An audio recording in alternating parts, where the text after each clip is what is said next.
thrill adventures of...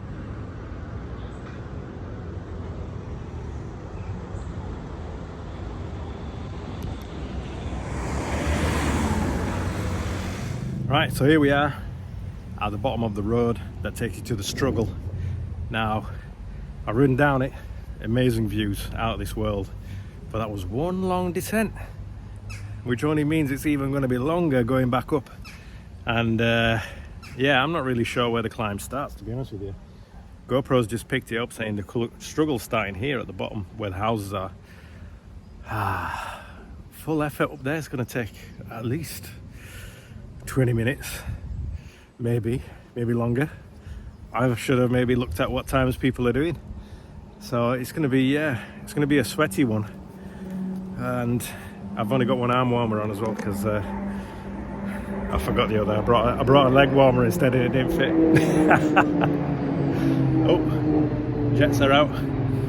Anyway, I better get going. Wish me luck. Okay, welcome to another exciting adventure on the Beard on a Bike channel. Today we're taking you to Ambleside, a picturesque town in the heart of the UK's Lake District, and we're conquering the legendary climb known as the Struggle. This iconic ascent is a favourite among cyclists and features stunning scenery, challenging gradients and a rich history. Join us as we explore this fantastic climb over the next 20 odd minutes. So the Struggle, it's found in Ambleside, and the best way to get to it really is to navigate towards the University of Cumbria Ambleside campus. That gets you to the road where you've just seen me pull out of, and you're immediately on the Struggle. Once you've got yourself to Ambleside, you're going to need to get parked up. Seems to be plenty of parking around Ambleside, and at the university campus as well. You can park up there, which is immediately at the bottom of the climb. So if you're just going there just for the climb itself, that's a great place to get parked up. Or however, if you want to do what I did, there's a car parking spot actually at the top of the Struggle, right at the top of it. So you can get to it by driving up the Struggle, which gives you an opportunity to check out the climb if you've not done it before. Or you can go up Kirkstone Pass from either side and get parked up. The car parking at the top is free of charge, and you can then basically just ride down the Struggle if you're just there for that one climb. But it also gives you the opportunity to try out the Kirkstone Pass from either side as well. So that's a good spot to park up. However, if you are doing a loop or whatever you're doing, there's always going to be a climb to get back to that car park. It's the sign here on my left as I just go past. That's on Kirkstone Close. You might want to get a picture next to that, 20% gradient. It also says the Struggle across the top. And I'm pretty sure that's where the National Hill Climb Championships start their segment from. The climb itself, as soon as you take that left turn, like I've done in the video, you're immediately onto gradients of 9, 10, 11% where the houses are. So you're navigating through a little bit of a twisty road here. Be careful, there's traffic coming down, going up. I encountered bin men and all sorts going on. And the road's quite tight and windy. So just keep that in mind, because it is, you know, you're straight out the saddle, to be honest with you, before you even get settled down onto the actual climb itself. Gradients on this climb, you're probably averaging around 8.5% average gradient. Steepest, I think it gets to about 23-24% near the very end, so it's a real kicker at the end. However, the signposted are saying 20%, but I'm pretty sure you're looking over 20, so double digits at the end at least. The climb itself is about 4.5 to 5 kilometers long, depending where you're timing it from. So the National Hill Climb, it starts a little bit further up than from the houses. However, if you're starting from the roadside, yeah, you're probably looking about 5k. Total ascent's about 385 meters. The Struggle is at number 181 in Simon Warren's Another 100 Greatest Cycling Climbs book. The Struggle is also where the UK National Hill Climb Championships are being held, and it's been held this year, 2023. Yours truly might be taking part, might be, if I don't come up with any excuses. And it's been part of the Hill Climb Championship since 1944. So there's been various famous people that have completed in these championships, including Chris Boardman, you've got Brian Robinson, Granville Sidney, who was actually a Huddersfield star wheeler, so that's my cycling club. The climb itself, if you just want to pootle up, it's just a nice climb. You know, you can just take your time and just get up the climb. However, if you're going for like a PB, or if you're that good and you want to go for a com, you need to be aiming for like 12 minutes, which is absolutely crazy. The gradients at the bottom really do, well, it pushed me into my zone 5, so if I'm doing over 300 watts, and that gets your heart rate quite high, so you can see here I'm at 188, just short of 300 watts, and it's a long climb. As I found out, I think my time was about 20 minutes.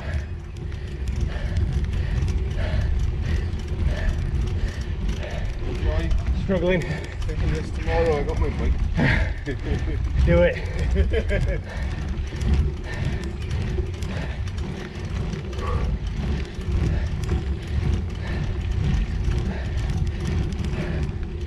Today the weather was quite nice, warmed up really nicely. It was a bit cold in the morning, as I mentioned.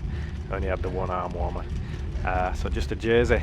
But like with any adventure in the Lake District, weather can be unpredictable. It seems to have its own microclimate. The bottom half of the climb, you're quite protected by the buildings and the houses surrounding the road. You've got trees and walls either side, which also protect you from any unforeseen gusts. However, if you approach the middle section and the summit, it can quite often be veiled in mist. So make sure you check the weather forecast before you ride and pack accordingly. The elements can play a significant role in your struggle experience. The beauty of Ambleside is it's a hub for cycling routes. After conquering the struggle, you can explore loads of different scenic roads, from the famous Kirkstone Pass to serene shores of Lake Windermere. It really has it all around here. Ambleside is just a gateway to a cycling wonderland. And if you're still hungry after the struggle, there's several notable ascents I'd recommend. Kirkstone Pass, Rhinos Pass, you've got Hard Knot Pass, Honister Pass. So there's tons to do in the area. Make yourself a loop, knock yourself out. You know, just test your limits, and you'll be rewarded with breathtaking vistas all the way around. We're about a quarter of the way in now on this ride. Still no let up, pushing above my threshold or FTP, hitting close to 300. My heart rate is really high, 191, 192 beats per minute. I am pushing it a little bit. I want to get a good time. This is my first run ever, and I'll be coming back to do this again on the hill climb if I turn up on the day. Fingers crossed. So this will be a good benchmark for me to kind of aim towards. I'll have it on my Garmin anyway, so I can see how far I'm behind or in front of my personal best. But yeah, it's still climbing, and we're not even at the halfway mark. Not bad though. It's not crazy steep. It's not like doing Hard Knot Pass where it's all or nothing, you know, out of the saddle. This you could, if I wanted to, just chill out and ride it nice and easy, but I'm obviously going for a bit of a time. I've probably gone a bit too hard, to be honest with you. That's why my heart rate is so high. It's probably going to end up staying this high all the way to the very end, I'd suspect. Watch out for this car here, crashing into the wall. Go, just got past. And that's the thing with this climb as well, the road's a bit narrow. The last thing you want is to get caught up behind a car that's trying to get past another one coming down. So you're going to have to keep an eye out for that. On the day with the National Hill Climb, the road is going to be closed. So you're only allowed to ride up, you can't ride back down. So if anything, you'll be overtaking walkers or spectators, and you'll have to kind of ride to your left with people. If you get overtaken on the climb on the day, they'll be coming around you on your right. So that's a good thing. Gearing wise, I think semi-compact should do it. You should be more than comfortable, I think, getting up here with maybe 1130 cassette on the back, or 12 speed, whatever it is you've got, or 32 even. you probably get it up in a 28. It's just the last part of the climb where you're really going to have to push it a little bit. But the rest of it, yeah, you can coast up it. Yeah, it's not too bad.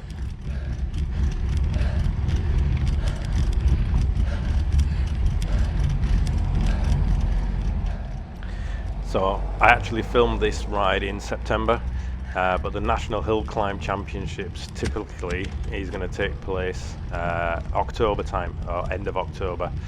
So that's really is when the crisp autumn air is going to descend on the Lake District. So it could be really unpredictable what kind of weather we're going to get. It could be fog, it could be rain, and it could be a hot day, given what's been happening recently in the UK with the weather. But it's really going to draw cyclists in from all levels, from professional riders to dedicated enthusiasts who love the hill climbs. Each of them are going to be trying to etch their names into British hill climb cycling history. I don't know where my name's going to be. Let's not talk about that. I think hill climbing is a British thing. I'm not aware of any other countries that actually do it. There might be. But the competition is really just a true test of grit and endurance. Cyclists are just going to gather at the foot of the struggle. I can imagine faces of determination and trepidation. The atmosphere is going to be absolutely electric, I'm sure. And it's really all about competitors, coming out here to push their bodies to the absolute limit. And I'm probably pushing myself here to my limits, I think. Still around 300 watts, heart rate is really high. So yeah, I'm giving it pretty much everything I've got. I can see the watts, they keep dropping, and I'm conscious. I'm looking at my Garmin head unit thinking I gotta get these watts back up towards 300, but you'll see shortly that as it flattens out and the speed picks up, I'm gonna decrease the power, because you're rolling around the middle section. Even there's a little bit of a descent, to be honest with you. So yeah, here we go. You can see it's flattening out quite a bit. Okay, so the speed is picking up now.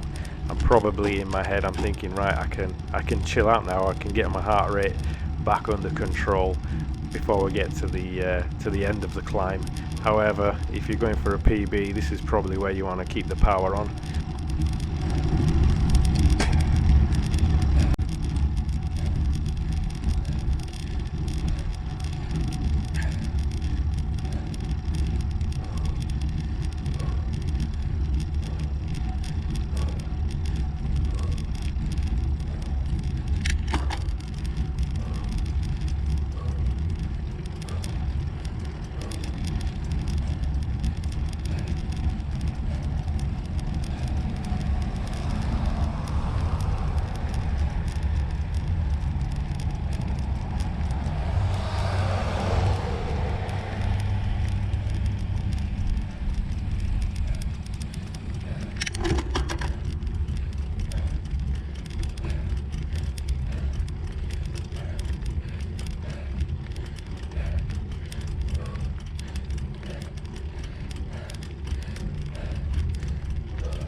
that must be somebody that I'm following. Their PB's just gone.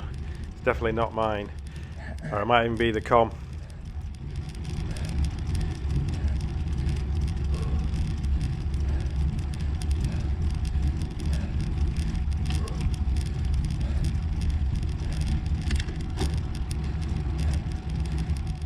Right, we're just approaching the top of this little lump, and this is where you got a bit of a fast section.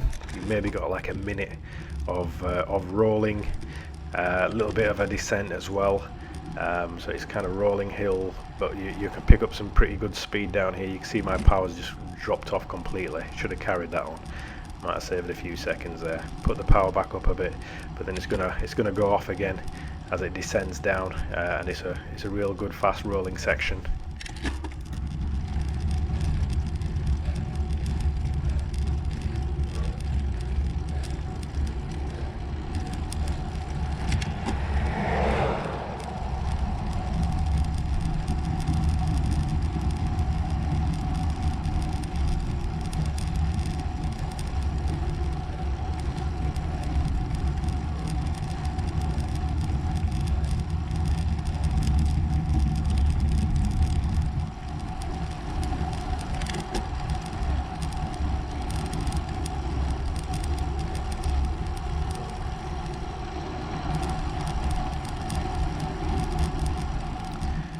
Also coming down here, watch out, there's sheep about.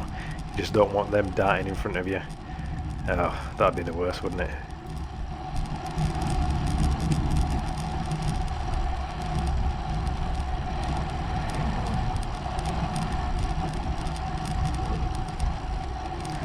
Note to myself, if it's wet and a bit windy, next time I'm coming down here, you might want to just watch out. If the wind catches you down here and you're totally exposed, to be honest with you. You could get a little bit of a wobble on if it catches your front wheel, so just be careful on that point.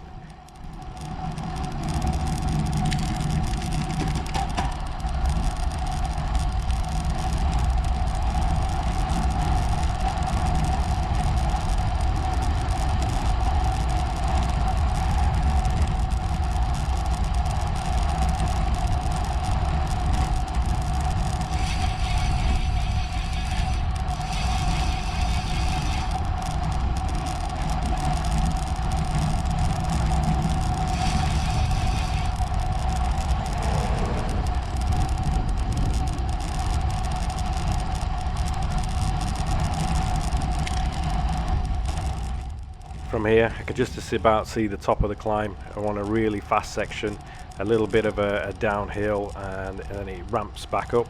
There's then going to be a right turn that I'm going to come to, and that's where I really need to start pushing pretty hard to get up. That's where the gradients really do start to get into double digits, I reckon. So you'll see that in a minute. There's the right turn comes here, and this is where, you know, I can feel my legs just absolutely burning. I've been at a high heart rate ever since the bottom. You know, it's like doing a flipping FTP test.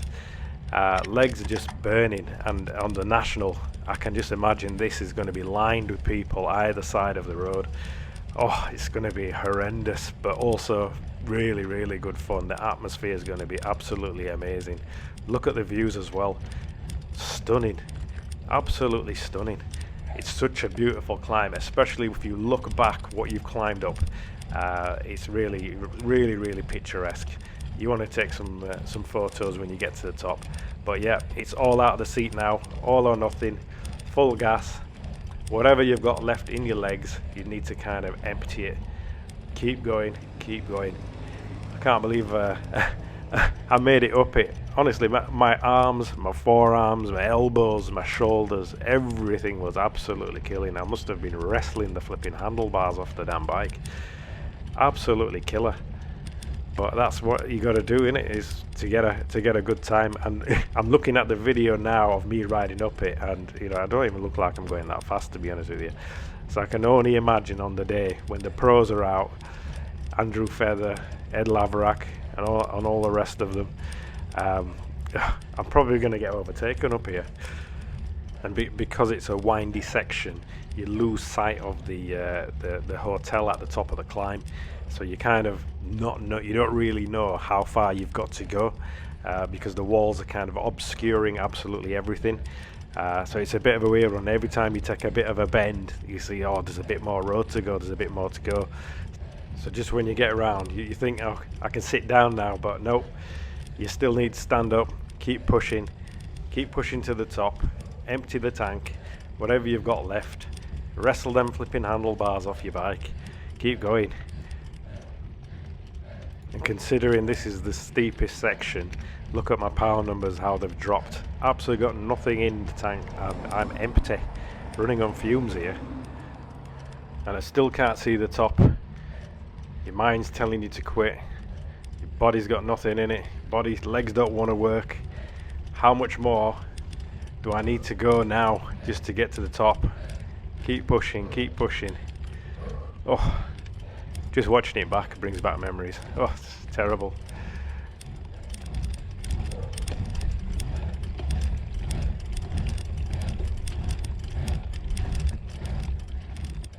And this is why they call it the struggle. I can probably think of some better words to describe it.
Come on, Elton.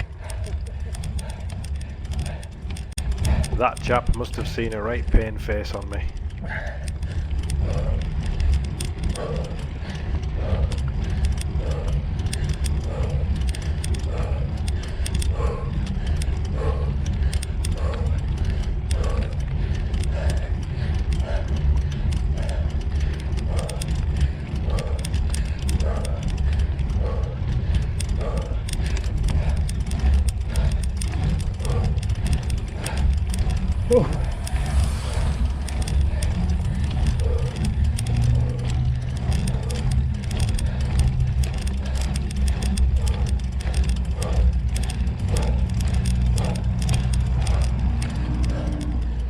And that's it, you've completed the struggle.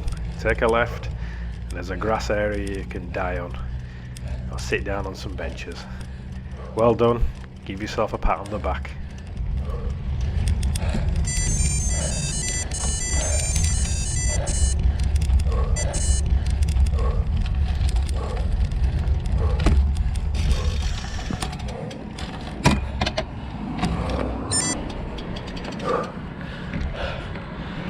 Oh, that's the struggle, named appropriately. Well, actually, a bit more than a struggle. Hey up, fella.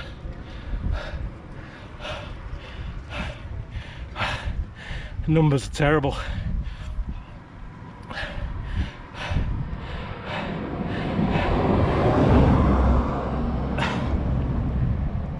I'm sure I saw some sections low 200s, which is tempo for me. Oh, that was hard. Again, no proper warm-up. Longest descent down, and your heart rate just flatlines really back to what it would be resting almost. Oh, right. Gather yourself, man. On to the next one. Where shall we go? Hard knot. Oh, If this felt that bad, hard knot's going to be not doable. Might give it a go. Don't want to go and not make it. Let's see. Maybe some lunch and I'll be right. Peace.